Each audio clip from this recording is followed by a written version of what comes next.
हमारी एक बात सुनिएगा। अभी कुछ दिन पहले हम और हमारे पूज्य श्री राधा कृष्ण जी महाराज, पंडित धीरेन्द्र कृष्ण शास्त्री, हम तीनों बैठे थे, तो आपस में चर्चा कर रहे थे कि युवाओं को किस चीज पर ज्यादा प्रेरित करना चाहिए। तो एक विषय हमारे गोवत्स महाराज जी ने छेड़ा और इतनी सुंदर बात उन्होंने बताई कि आज का युवा सबसे पहले तो भेष बदलना शुरू करे। और कैसे शुरू करे कि सप्ताह में केवल एक दिन ऐसा रखे, जैसे संडे छुट्टी है, जैसे सोमवार व्रत है, मंगलवार हनुमान जी का वार है, ऐसे ही सप्ताह में एक दिन ऐसा रखे कि उस दिन उसको भारतीय परिधान में ही रहना है, तिलक लगाना ही है, धोती पहननी ही है, कंठी धारण करनी ही है, बगलबंदी पहननी। ये एक साल में ये शुरू करे कि हर हफ्ते में एक दिन वो भारतीय वेश पहनेगा। तो हमने कहा कि इससे होगा क्या? बच्चे तो पूछने लगेंगे, आज के युवा पूछेंगे इससे क्या होगा। एक बार गुजरात में एक मंच पर नाट्य हो रहा था, नाटक हो रहा था, और उस नाट्य में भक्त नरसिंह मेहता जी का चरित्र दिखाया जा रहा था। और श्री नरसिंह मेहता जी का जो पात्र बना था, नरसिंह मेहता जी की तरह उसने वस्त्र वेश पहन रखे थे, हाथ में एक तारा लेकर के गा रहे हैं, ठाकुर जी को पुकार रहे हैं। जब नाट्य पूरा हुआ तो उसको इतनी जल्दी थी कि उसने पोशाक नहीं उतारी, वो सीधे बिना पोशाक उतारे ही घर भागा। जब बिना पोशाक उतारे घर भागा तो थोड़ी दूर जाने पर जब एकांत रास्ता बिल्कुल सुनसान हो गया तो उसको अनुभव होता है कि कुछ लोग उसके पीछे चल रहे हैं।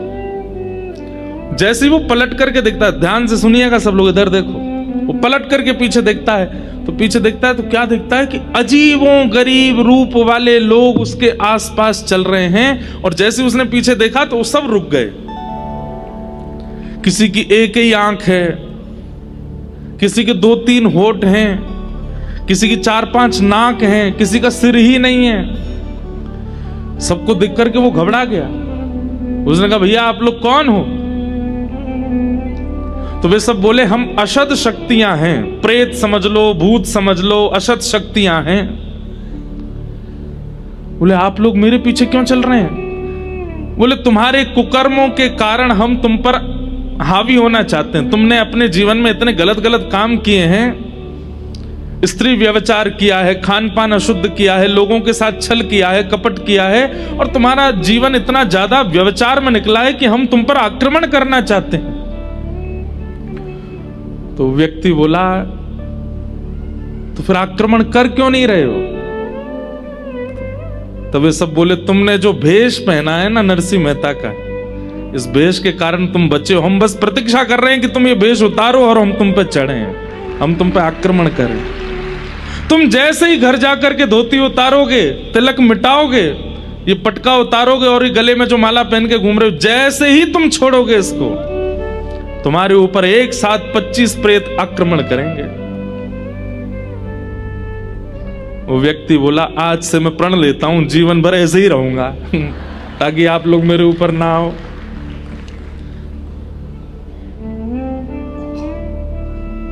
आपको हो सकता है कि सुनने में केवल बात लग रही हो।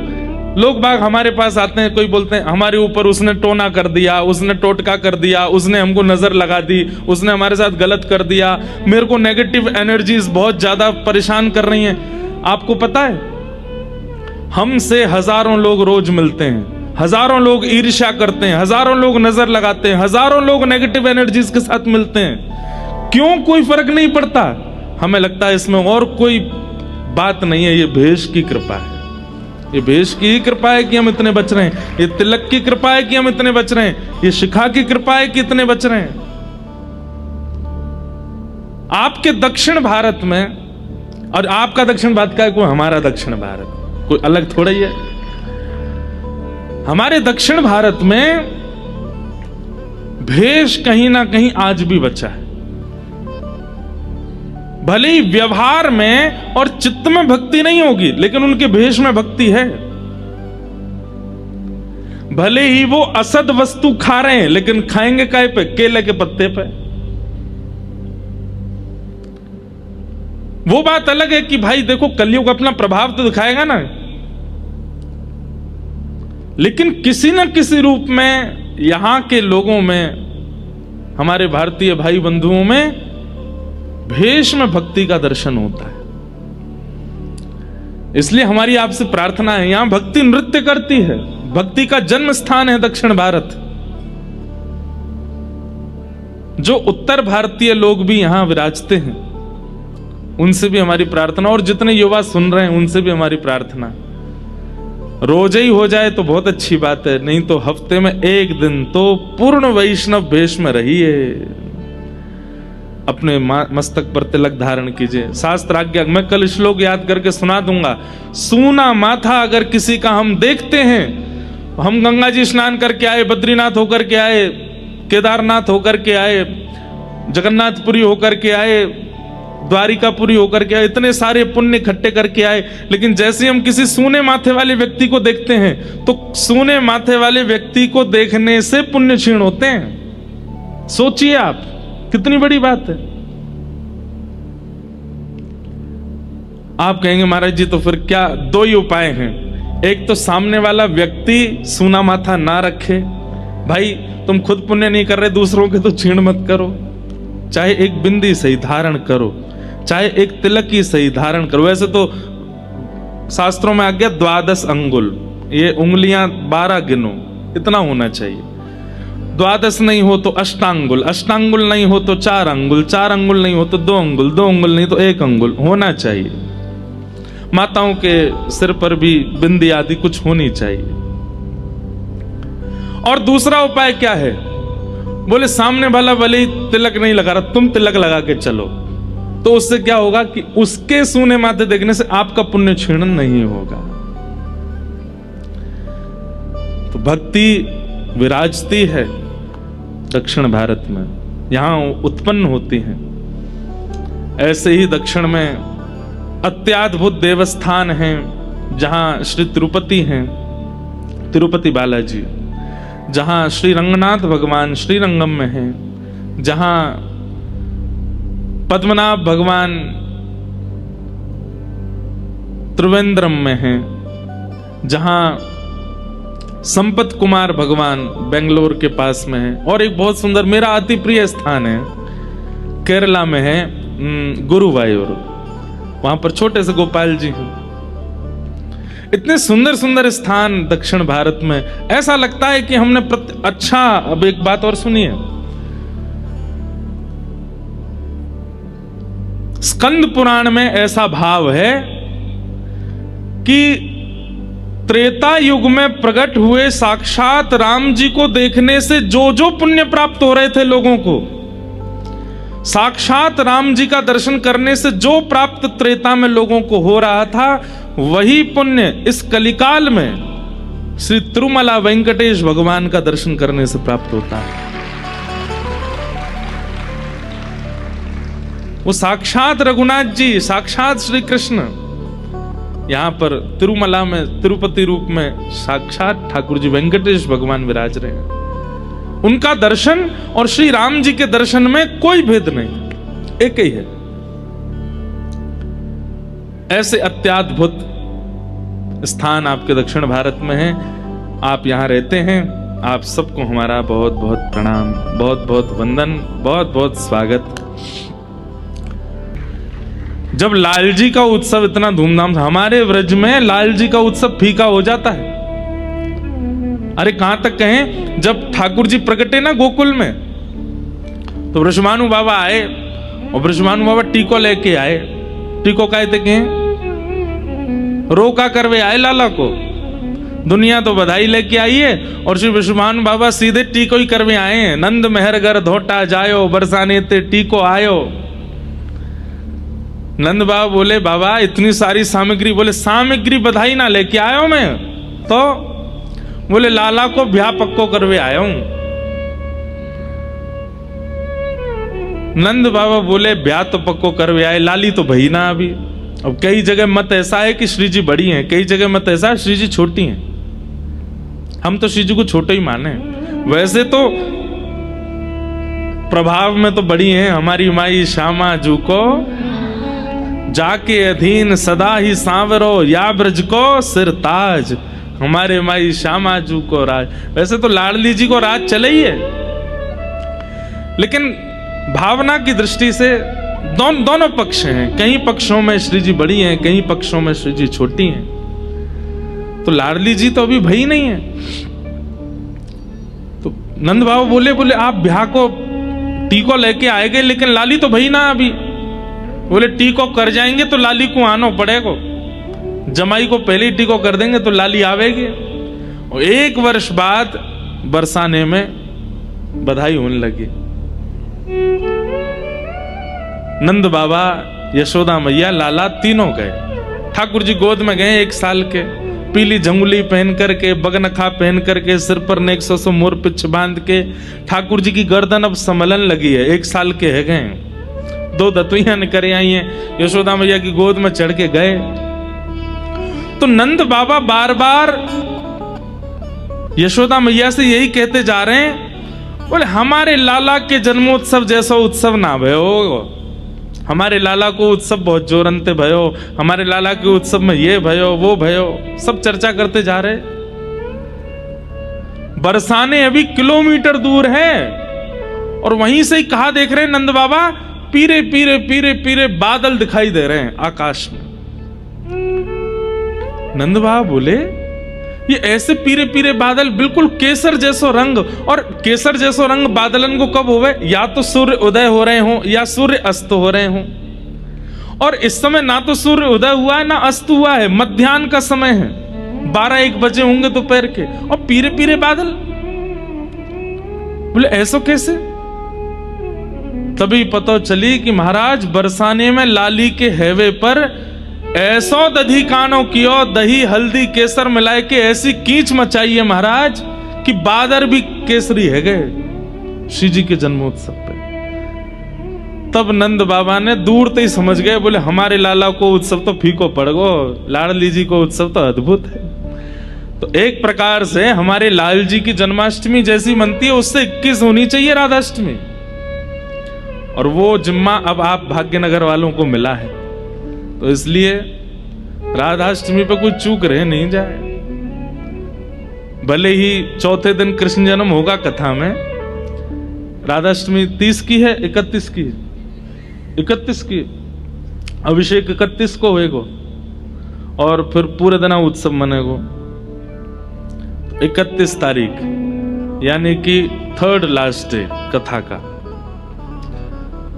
कथा के अनुसार तो उस दिन गोवर्धन लीला होगी, लेकिन अब उसकी योजना आप लोग सब, जो यहाँ के व्यवस्था प्रमुख, सब लोग बैठ के बनाओ। हमारे लाल जी आनंदित है जाए कि भाई भाग्यनगर में राधाष्टमी में सुख है गयो, आनंद है गयो। तो ऐसी भावना है। आइए अब ज्यादा विलंब ना करते हुए, आज प्रथम दिन का कथा का है, कथा में प्रवेश करते हैं। कल से बिल्कुल समय से कथा अपने स्थान पर प्रारंभ होगी। आप सब लोग समय का ध्यान रखिएगा। बोलो वृंदावन बिहारी लाल की सच्चिदानंद रूपा। उद्देश्य यदि है तो भागवत सुनने का अधिकार पूर्ण होगा, प्राप्त होगा।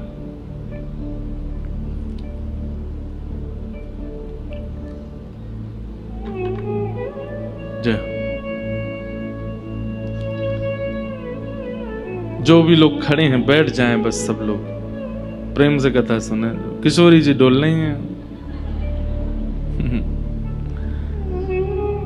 उद्देश्य पवित्र होना चाहिए। एक बात हमारी बहुत ध्यान से सुनिएगा, जीवन में आप कोई भी पढ़ाई कर लीजिए, कोई भी जॉब कर लीजिए, कोई भी बिजनेस चालू कर दीजिए, चाहे भक्ति मार्ग में आ जाइए, सेवा मार्ग में आ जाइए, आपका उद्देश्य यदि पवित्र है तो आपकी पूरी क्रिया पवित्र हो जाएगी।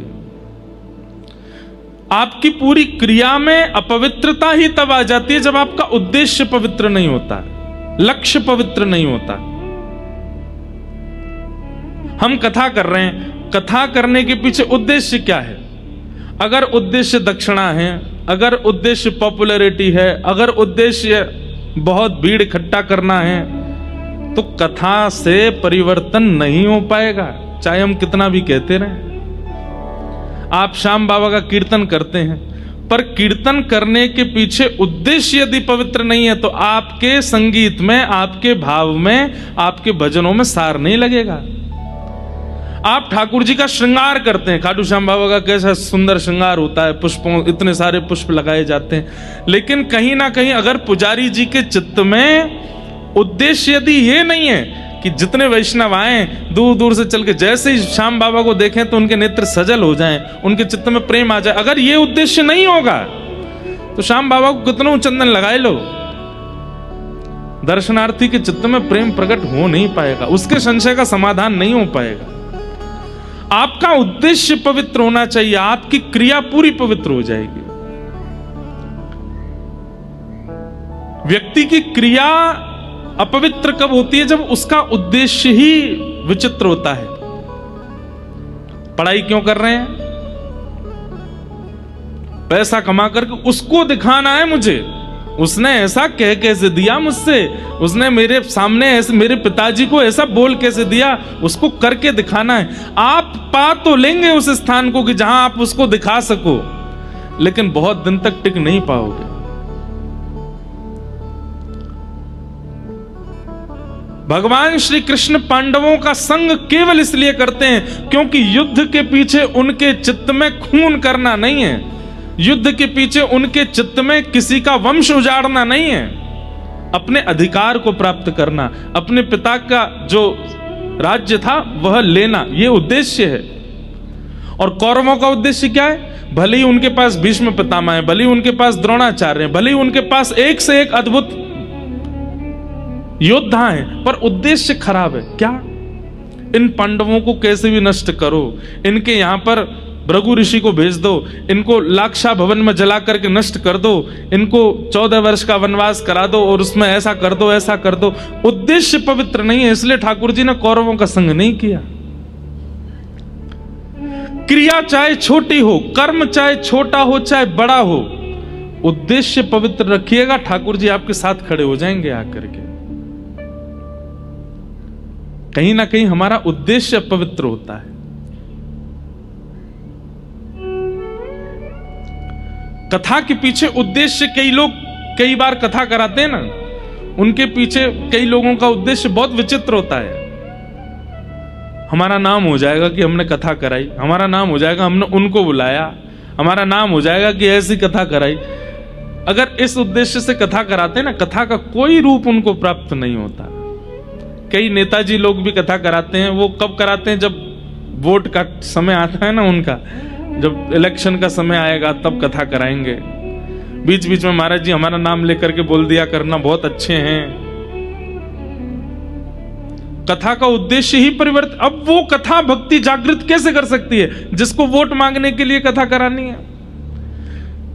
अभी तो खैर हमें ऐसी कथा नहीं आती, अब पहले बहुत आती थी, तब करनी भी पड़ती थी मजबूर में। पर मैं जाते जाते बोले ही देता था कि उद्देश्य पवित्र नहीं है तो फिर कथा भी पूरी सुन लेंगे तो भक्ति जागृत नहीं होगी। कई लोग इसलिए कथा कराते थे कि हमारे घर में संतान नहीं है, संतान हो जाए। कई लोग इसलिए कथा कराते, बेटा का ब्याह नहीं हो रहा है इसलिए हो जाए, व्यापार चल जाए। उद्देश्य कहीं संसार रख लिया कथा के पीछे तो आप बहुत बड़े भाव से वंचित हो जाओगे।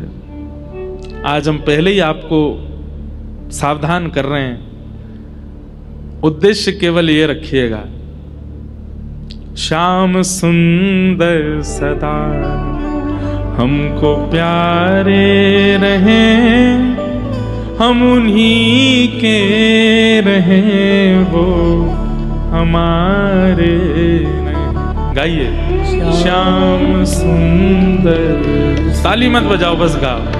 हमको प्यारे रहे, हम उन्हीं के रहे, वो हमारे। कितनी अच्छी आवाज है आपकी, खुद को भी नहीं सुनाई दे रही होगी। ऐसे उद्देश्य होगा। अरे गाइए, जितनी तेज लड़ाई करते हो घर में उतनी तेज कीर्तन करो। जितनी तेज आप घर में चिल्लाते हो उतनी तेज स्वर में ठाकुर जी का कीर्तन जिस दिन प्रारंभ हो जाएगा ठाकुर जी मिल जाएंगे आपको। श्याम सुंदर सदा हमको प्यारे रहे, हम उन्हीं के रहे, वो हमारे रहे। श्याम सुंदर सदा हमको प्यारे रहे, हम उन्हीं के रहे, वो हमारे। परसों कथा चल रही थी जयपुर में, वहां भी मैंने स्मरण किया था हमारे गिरिराज जी में पंडित श्री गया प्रसाद जी महाराज हमारी हर कथा सुनते हैं सामने बैठ के। आपकी गोद में प्रियालाल जी खेलते थे इसी कलिकाल में, आज से 30-40 साल पहले। आपसे किसी ने आके कही, बोले लाला बहुत खेल है, ठाकुर जी बहुत पीड़ा देते हैं, ठाकुर जी बहुत जीवन में उथल पुथल मचाते हैं, कभी मेरे काम रुकवा दें, कभी मेरे पैसा खर्च करवा दें, कभी मेरी मैया बीमार कर दें, कभी मेरी पत्नी को उठाए दें, ठाकुर जी बहुत खेलें। तो पंडित जी महाराज क्या बोले, लाला शिकायत मत करे, बल्कि ठाकुर जी से प्रार्थना कर, जितनो चाहो खेल लो, लेकिन खिलौना में ही रहना चाहिए, खिलौना नहीं बदलना। खिलौने का क्या स्वरूप है, बालक जितना उसकी रुचि होती है ना उतना उसको संभालता है। जैसे डॉल्स के साथ छोटी छोटी बच्चियां खेलती हैं, उनको सुलाएंगी, बाल काटेंगी, कपड़े पहनाएंगी, उनको कभी खाना बनाएंगी, कभी उनकी शादी कर देती हैं, कभी कुछ, किसी दिन मन आता है तो नार मड़ोड़ के फेंक देती हैं। लेकिन वही फिर जब उसको बाद में लगता है कि आज गुस्से में मैंने, फिर वही जाती है, फिर नार लाके फिर लगा देती है। तू बुरा नहीं मानना, हाँ आज गुस्सा आ गया था। ठाकुर जी भी ऐसे ही करते हैं।